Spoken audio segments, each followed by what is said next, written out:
हेमंत अत्री जी, शुरुआत मैं आपसे करूं। ये जो खेल किया जा रहा है बीजेपी की तरफ से, लग रहा था कि शायद स्पीकर का पद उनको दिया जाएगा, लेकिन उन्हीं की साली को उनके सामने लाकर खड़ा किया जा रहा है, जिससे उनका एक तरह से 36 का आंकड़ा है। रामाराव की वो बेटी है। तख्ता पलट जब हुआ था तब उन्होंने चंद्रशेखर का साथ दिया था, लेकिन उसके बाद वो भारतीय जनता पार्टी में शामिल हो गई। उससे पहले वो कांग्रेस में रही और उनका नाम सबसे आगे अभी चल रहा है। अगर वो स्पीकर बनती है तो वो दूसरी होंगी आंध्र प्रदेश से आने वाले जो लोकसभा की स्पीकर बनेंगी। ऐसे में आप इस पूरी सियासी तस्वीर को अभी किस तरह से देखते हैं? और संगीत सोम का भी बयान, जहां पर वो आरएलडी को जिम्मेदार ठहरा रहे हैं, कह रहे हैं कि हम वो सीटें जीत सकते थे, आरएलडी की वजह से जो सीटें जीत सकते थे वो भी हार गए। जो कुछ भी ये हो रहा है इसमें कुछ भी अप्रत्याशित नहीं है।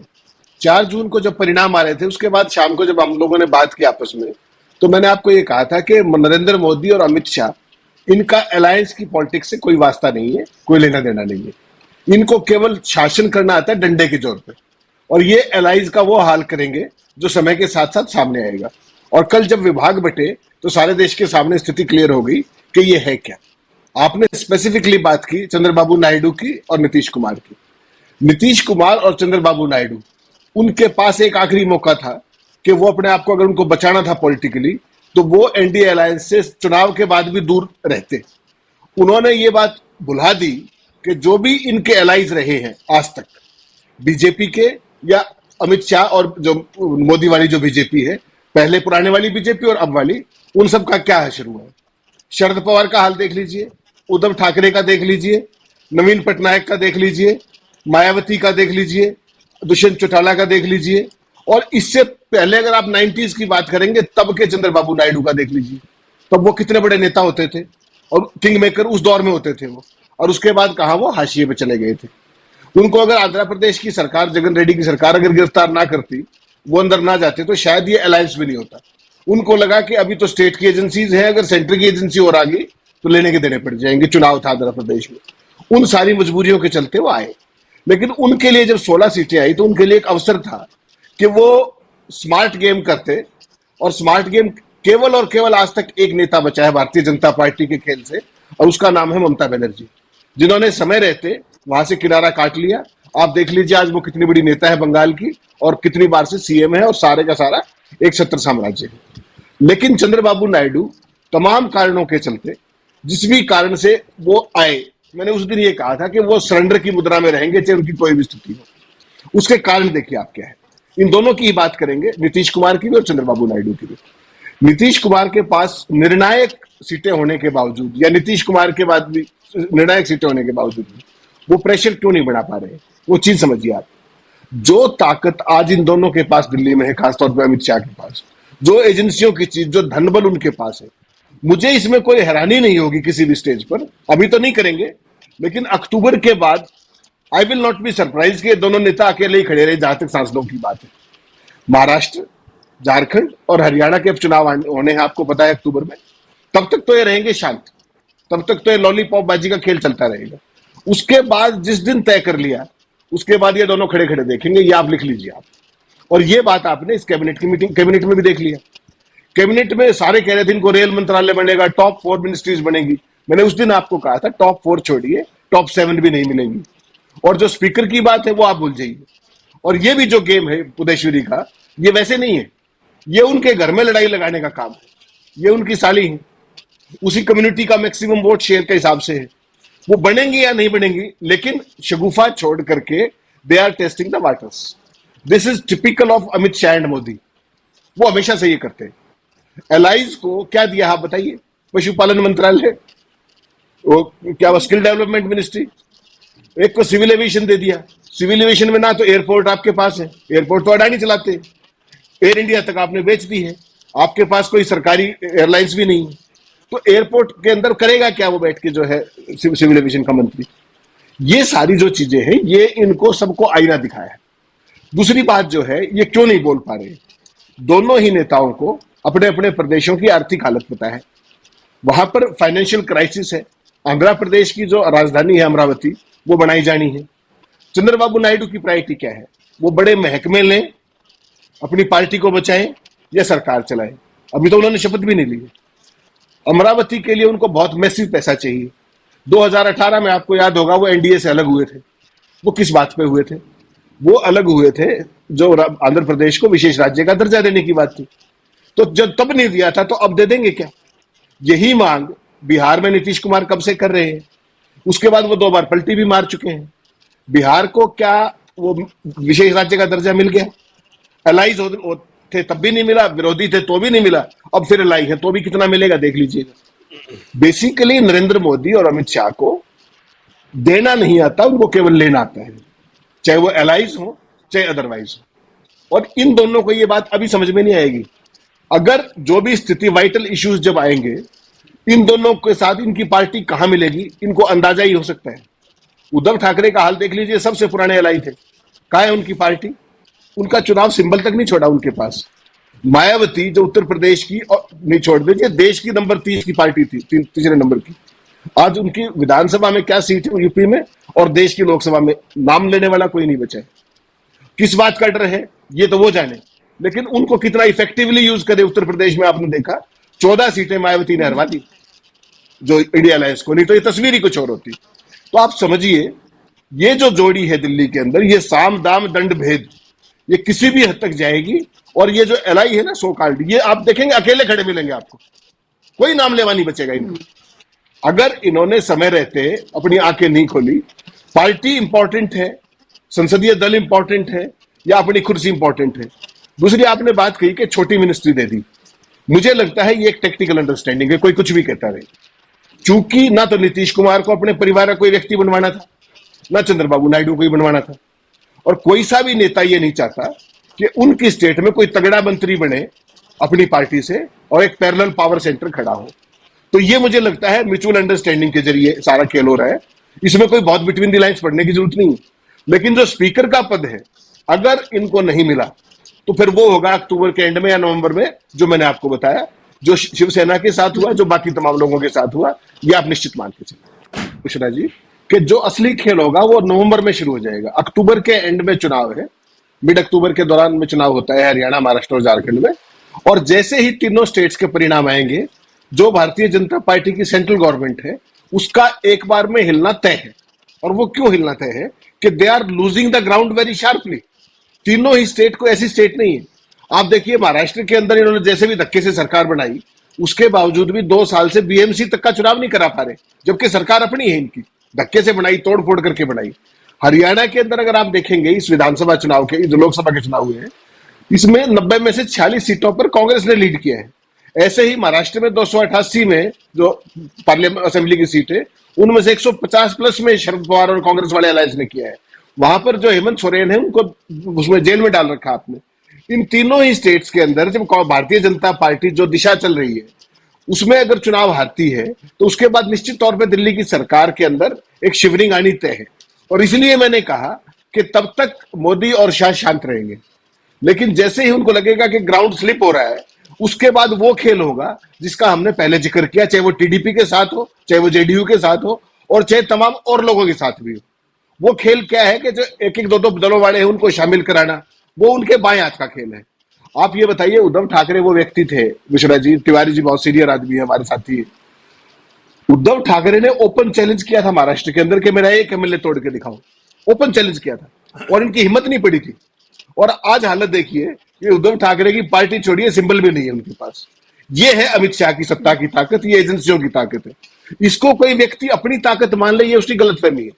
ये सत्ता की ताकत है, सत्ता छोड़ करके दिखाइए आप इन उसके साथ, धनबल के साथ। हेमंत जी, इसी से जुड़ा हुआ मेरा सवाल है जो मैं जोड़ना चाह रही हूँ। We are already into the June, July, August, September, October, that's it. और जो आपने कहा वो आदर्शवाद की बात है, कमजोर हो जाएंगे, वो हो जाएंगे। ये सत्ता के शेर हैं, सत्ता के अंदर रहते ये किसी चीज को नहीं देखते, और जब सत्ता नहीं रहेगी फिर आप इनको ढूंढते रह जाएंगे, ये मान के चलिए।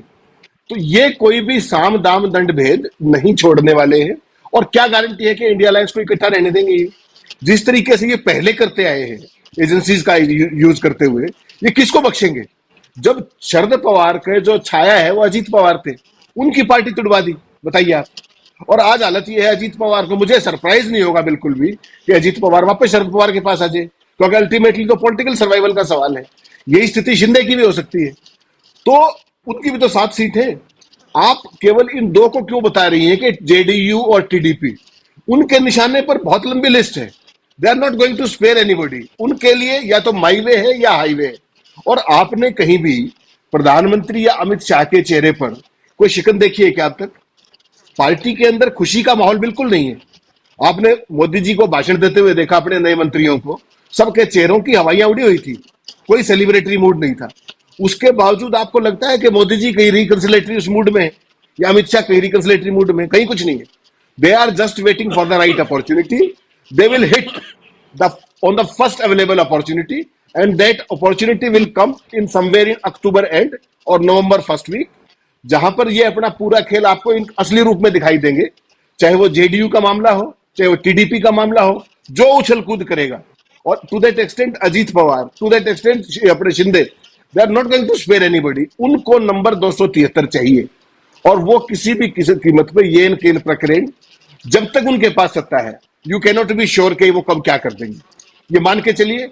और उनकी जो गेम प्लान है, देखिए, जिस तरीके से अमित शाह चाणक्य है ना, वैसे कोई भी चाणक्य हो सकता है।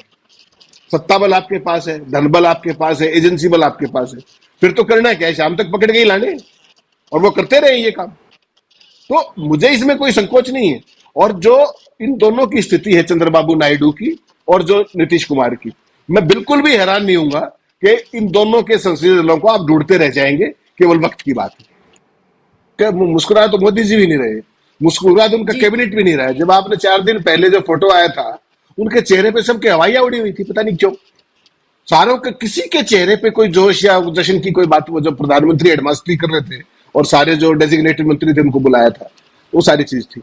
आपने एक बात कही कि विश्वास मत, विश्वास मत से पहले स्पीकर का चुनाव भी होगा, और ये वो बिंदु है। प्रोटेम स्पीकर शपथ दिला देंगे, उसके इमीडिएटली बाद पहले स्पीकर का चुनाव होता है, विश्वास मत बाद में होगा। तो अगर जो असली, जो जिसपे गिद्ध दृष्टि इंडिया अलायंस की भी है और सबकी है, कि क्या इतने आसानी से नीतीश कुमार और जेडीयू, अपने सॉरी क्या नाम है इनका, चंद्रबाबू नायडू, इतनी आसानी से स्पीकर का पद जाने देंगे क्या? अगर उन्होंने अब स्पीकर का पद नहीं लिया, मैंने आपको पहले भी कहा, उनकी पार्टी का स्वाह होना तय है, एक। दूसरा, अगर स्पीकर के पद के ऊपर कोई खेल होता है, तो फिर सारा खेल वही जम जाएगा, फिर कोई और ज्यादा करने की जरूरत नहीं है। फिर विश्वास मत की नौबत का आएगी। अगर रूलिंग पार्टी का स्पीकर का कैंडिडेट चुनाव नहीं जीतता है, फिर तो बाकी कहानी तो खत्म होगी ना, सरकार तो गिर की उस दिन। तो ये सारी चीजें हैं, इंडिया अलायंस उस पर गिद्ध दृष्टि लगा के बैठा है। सवाल ये है कि क्या चंद्रबाबू नायडू ने उतना सरेंडर कर दिया है जो अपेरेंटली दिख रहा है, या कुछ मोल भाव की गुंजाइश है, या उन्होंने अपने को भाग्य के भरोसे छोड़ दिया है, जैसे नीतीश कुमार ने छोड़ दिया। राजेंद्र जी ने बड़ी एक इंपॉर्टेंट बात कही कि वो क्या चीज है। वो चीज इस केस में कोई बहुत ज्यादा भ्रष्टाचार वगैरह कुछ नहीं है। असली उंगली और जो संशय उठ रहा है वो उनकी सेहत को लेकर के उठ रहा है। तो ऐसी कोई न कोई चीज जिसमें हो सकता है कि he might have not been in his senses, और उस तरह की कोई चीज, भगवान करे ऐसा ना हो, वो बहुत लंबा स्वस्थ जीवन जिए। लेकिन जो पूरे उसके दौरान देखा, 2 बार उन्होंने प्रधानमंत्री के पैर छूने की कोशिश की अलग अलग अवसरों पे, और कभी किसी एलआई पार्टनर को आपने भारतीय जनता पार्टी का कमल का फूल लेके आज लाते हुए नहीं देखा होगा। वो नीतीश कुमार ने किया वहां बिहार के अंदर जब रोड शो हो रहा था। तो कुल मिलाकर के अपेरेंटली ऐसा लगा कि he is not in his best of the senses, और उसी का कोई लाभ तो नहीं उठा रहे ये लोग। तो बहुत सारी ऐसी चीजें हैं जो मार्केट में चल रही हैं तमाम तरह की, लेकिन उनके पास अगर कोई एक मौका होगा, विश्वास मत से पहले भी है बुशरा जी, और वो मौका है स्पीकर के चुनाव का। तो क्या इन्होंने सरेंडर कर दिया है? नहीं, ये विश्वास मत से पहले ही क्लियर हो जाएगा। अगर बीजेपी का स्पीकर बना तो इसका मतलब दे सरेंडर, क्योंकि ना तो कैबिनेट में कुछ मिला लंबा चौड़ा, और स्पीकर का पद भी वहां चला गया। फिर तो उन्होंने अपना जो भाग्य है उनके हाथ में दे दिया ना बीजेपी के, और यही सबसे बड़ी चिंता उनको होनी चाहिए। अब वो कैसे आगे बढ़ेंगे ये सामने आ जाएगी सारी बात। ये जो गए हैं सारे, they are all rank opportunist, वो सत्ता के भूखे लोग हैं, उनका विचारधारा से कोई लेना देना नहीं है। उनका दांव लगना चाहिए, वो कल को वापस आ जाएंगे कांग्रेस में भी, लेकिन कांग्रेस में सत्ता में आने के बाद आएंगे वो बाहर राज्यसभा। कांग्रेस ही राज्यसभा के ज्यादा चैंपियन होते हैं, जुगाड़ के ज्यादा चैंपियन होते हैं। यहां तो इन्होंने उनको चुनाव लड़वा दिया और उसके तमाम कारणों से जीत भी गए, धनबल और तमाम कारणों के कारण। जो ये लोग जो गए हैं 106, ये सारे के सारे रैंक अपॉर्चुनिस्ट, इनका कोई मतलब नहीं किसी विचारधारा से। और मोदी जी जो कहते थे परिवारवाद, वो परिवारवाद की लिस्ट देख लीजिए उनकी कैबिनेट में, उनकी कैबिनेट में जी। 16 लोग हैं जो परिवारवादी हैं। एक इंटरेस्टिंग चीज जिसको हम सारे मिस कर रहे हैं, वो कल सबसे इंटरेस्टिंग घटना 4 बजे कल शाम को आरएसएस में हुई है, जो मोहन भागवत ने जो कुछ कहा है। 4 जून को परिणाम आए थे बुशरा जी, और पिछले 3 महीने से पूरी की पूरी आरएसएस को जैसे सांप सूंघा हुआ था, कोई भी चू नहीं कर रहा था किसी भी बात को लेकर के। और कल जब एक वर्ग था उनका, जो प्रशिक्षण वर्ग होता है आरएसएस का, उसमें मोहन भागवत ने जो बातें कही, मुझे तो अटल जी की याद आई कि वो नरेंद्र मोदी के ऊपर खास तरह का एक राजधर्म निभाने की बात उन्होंने इनडायरेक्टली कह दी है। कल उन्होंने जो बातें कही हैं वो बहुत मार्के की बातें कही। उन्होंने सबसे पहले मणिपुर का याद दिलाया कि मणिपुर 1 साल से त्राही त्राही कर रहा है। उनके शब्द बता रहा हूं मैं, मेरे नहीं, कि मणिपुर 1 साल से त्राही त्राही कर रहा है। ये क्यों हुआ, ये किसने किया, ये किसने होने दिया, इसको शांत किया जाना चाहिए। ये this is murmuring from with in BJP and RSS, पहली घटना। दूसरा, उन्होंने मणिपुर के बाद उन्होंने कहा कि ये झूठ के ऊपर उसका उनका अटैक था, झूठ का जिक्र किया उन्होंने। फिर उन्होंने विरोधी दलों के साथ शत्रुता का जिक्र किया, फिर उन्होंने सेवा का जिक्र किया, और फिर उन्होंने अहंकार का जिक्र किया। तो मुझे तो ये लगा कि अटल जी दोबारा प्रकट होकर के नरेंद्र मोदी को आईना दिखा रहे हैं कि देखो भाई, ये तुम ये मत करो। इस देश के अंदर झूठ का, जो पिछले पूरे 10 साल से आप देख रही है, झूठ का कोई अगर पर्यायवाची है तो प्रधानमंत्री जी जब भी मुंह खोलते हैं तो झूठ ही बरसती है। अहंकार की प्रतिमूर्ति प्रधानमंत्री मोदी के अलावा कोई नहीं हो सकता। आरएसएस क्या सिखाती है? सरलता और सादगी। और प्रधानमंत्री का जो लाइफस्टाइल है वो तो पूरी दुनिया में किसी लीडर का नहीं है। आज के जो वर्ल्ड लीडर कंटेम्प्रेरी हैं, किसी की वो शान शौकत दिखा दीजिए जो नरेंद्र मोदी की है। तो आरएसएस कहीं ना कहीं अपने मन में ये झांक रही होगी, सोच रही होगी, जो कल जो शब्द निकले हैं उनके मुंह से भागवत के, कि यार ये हमारे स्वयं सेवक है और उनका ये लाइफस्टाइल है। तो उन्होंने कल बहुत सारी पीस ऑफ माइंड देने की कोशिश की है, और टाइमिंग इज वेरी इंपॉर्टेंट। कल पोर्टफोलियोज बटे थे और उसी टाइम ये खबर चल रही थी कि विपक्ष को आप शत्रु मत माने, उनको आप प्रतिपक्ष माने।